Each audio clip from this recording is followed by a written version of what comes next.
Hey everyone, and welcome back to Midnight Joy. Glad you could join me tonight. Grab that blanket, maybe a cup of something hot, and turn the lights down low.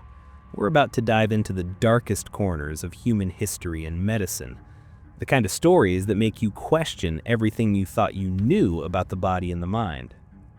Tonight, we're talking about things that are more than just strange. They're terrifying, they're baffling, they're a medical nightmare. You see, for all the incredible things modern science can do, there are still these cases, these bizarre one-in-a-billion anomalies that even the most brilliant doctors couldn't explain. They're the real-life medical oddities, the stories of people living with afflictions that defy logic. And sometimes, these strange conditions lead to something truly sinister. So get ready. Tonight on Midnight Joy, we're exploring three of the strangest, most disturbing medical cases in American history. We're talking about a family with a secret in their blood, a man who became a medical celebrity against his will, and a nightmare that swept a nation.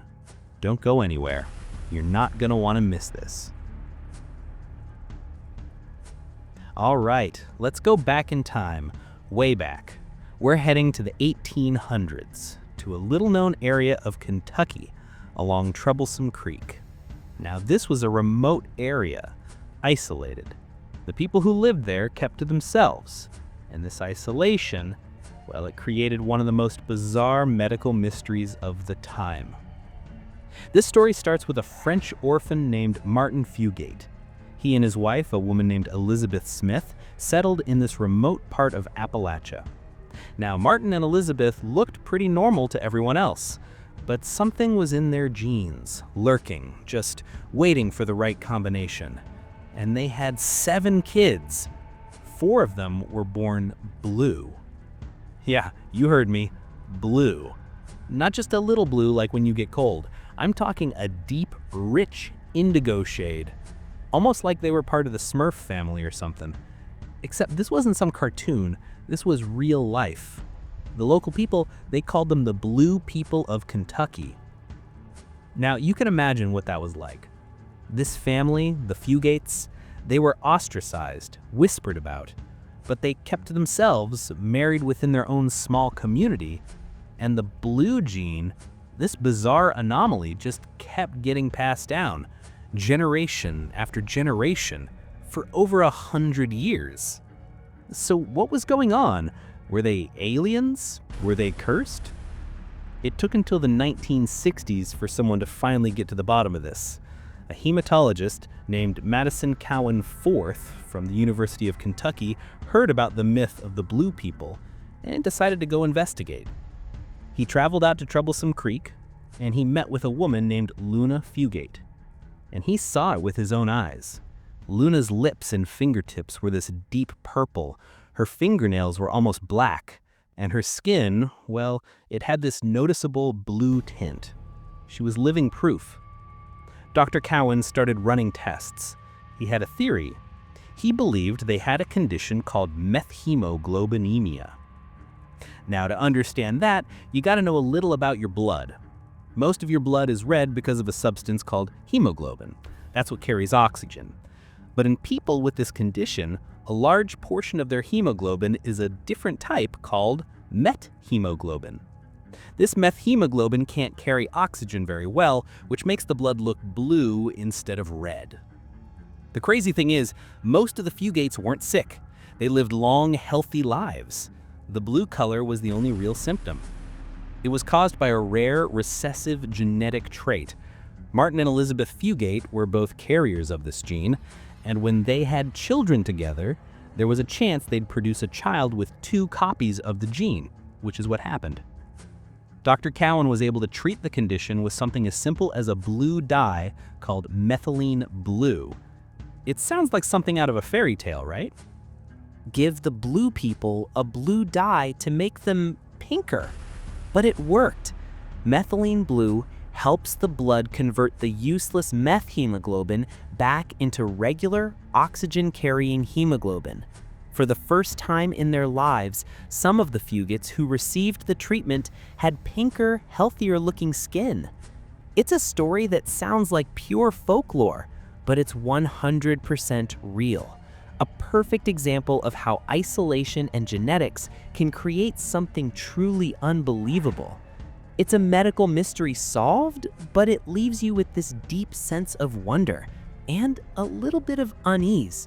How many other strange hidden anomalies are out there just waiting to be discovered in some forgotten corner of the world?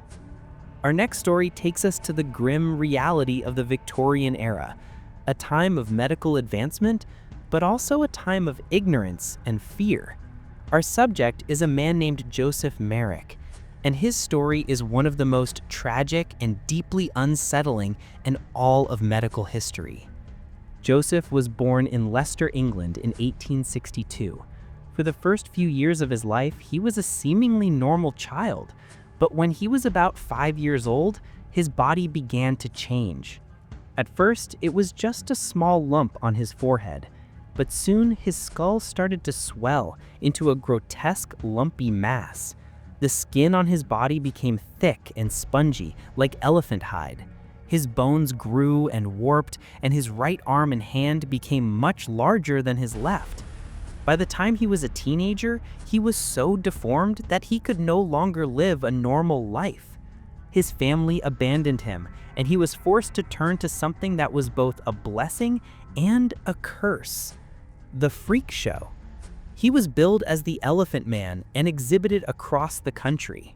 People would pay a penny to stare at him, to gawk, to whisper. It was a life of humiliation and misery. Now, his case captivated the medical community. Everyone wanted to know what was wrong with him. Was it some rare disease? Was he cursed? Doctors at the time believed he had a condition called elephantiasis, which is caused by a parasitic worm, but that didn't explain the extreme skeletal deformities. It wasn't until a kind doctor named Frederick Treves from the London hospital took him in that things started to change for Joseph. Dr. Treves gave him a room in the hospital, and for the first time in his adult life, Joseph had a home. He wasn't a specimen anymore, he was a person. But the medical mystery remained, and it wasn't until a century later that science finally caught up to Joseph's condition. In the late 1980s, geneticists proposed that he had a condition called Proteus syndrome. Proteus syndrome is an incredibly rare genetic disorder that causes a massive, disproportionate overgrowth of bones, skin, and other tissues. It's a chaotic and unpredictable disease. The gene that causes it, AKT1, is only mutated in some of the cells in the body, which is why it leads to such bizarre, localized growth. But here's the thing about this discovery. It came over 100 years after Joseph died. His remains? His story had become a medical legend. His skeleton is still preserved to this day, an eerie, silent testament to the suffering he endured. Joseph Merrick's story isn't just about a medical condition, it's a medical horror story about the human spirit, about what it takes to survive when your own body turns against you, when society rejects you, and when science is too far behind to offer a hand. It leaves you wondering, how many others like him were lost to history, left to suffer without a name or a diagnosis? It's a truly tragic and terrifying thought. For our final story tonight, we're not talking about one person. We're talking about a whole generation, an epidemic that sounds like a zombie movie script, but it was 100% real.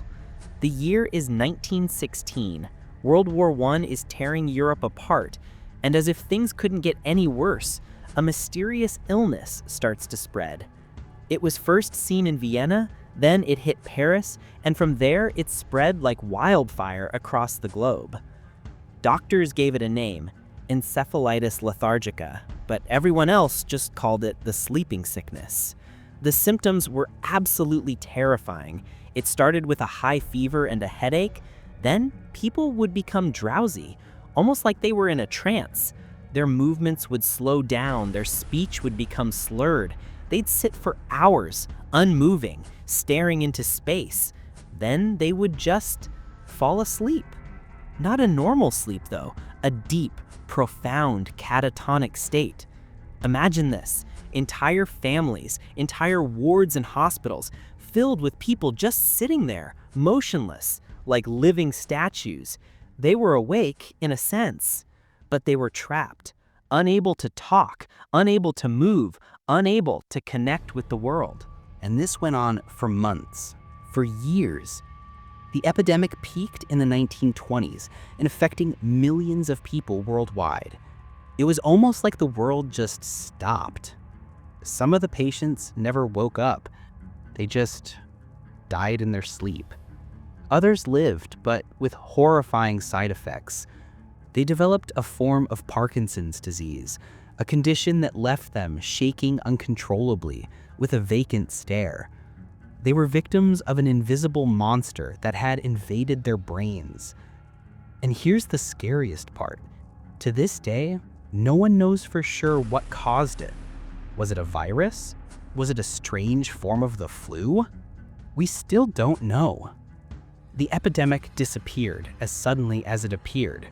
By the 1930s, new cases of sleeping sickness had almost completely vanished, but the survivors remained, hundreds of thousands of them, trapped in their bodies. For decades, they were cared for in hospitals, silent and unmoving. But then, in the 1960s, a doctor named Oliver Sacks stumbled upon a ward of these frozen patients. He had a theory. He wondered if a new drug, L-Dopa, used to treat Parkinson's could work on them. And it did. For a brief, shining moment, it worked like a miracle. These patients, who had been locked inside themselves for decades, woke up. They started talking, moving, dancing. It was an incredible emotional moment. But the joy was short-lived. The patients' brains had been too damaged by the disease. The effect of the drug wore off, and they eventually returned to their catatonic state. The brief awakening was a cruel reminder of what they had lost. The sleeping sickness remains one of the greatest unsolved medical mysteries of the 20th century. A silent, invisible monster that stole away the lives and minds of millions. It's a reminder that even in our modern world, the human body and mind can still hold terrifying and inexplicable secrets. See? I told you. The world is full of things we just can't explain. Tonight, we looked at a family with blue blood, a man who became a medical phenomenon, and a silent epidemic that swept the globe. These stories show us how fragile we are, but also how unbelievably resilient. What's the most unsettling medical mystery you've ever heard of? Let me know in the comments below. I'd love to hear your thoughts. If you enjoyed tonight's stories, make sure you hit that like button. And if you haven't already, subscribe to the channel and hit that notification bell so you don't miss our next dive into the unknown. Until next time, from my home to yours, stay safe. And always remember, the scariest mysteries are the ones that are real.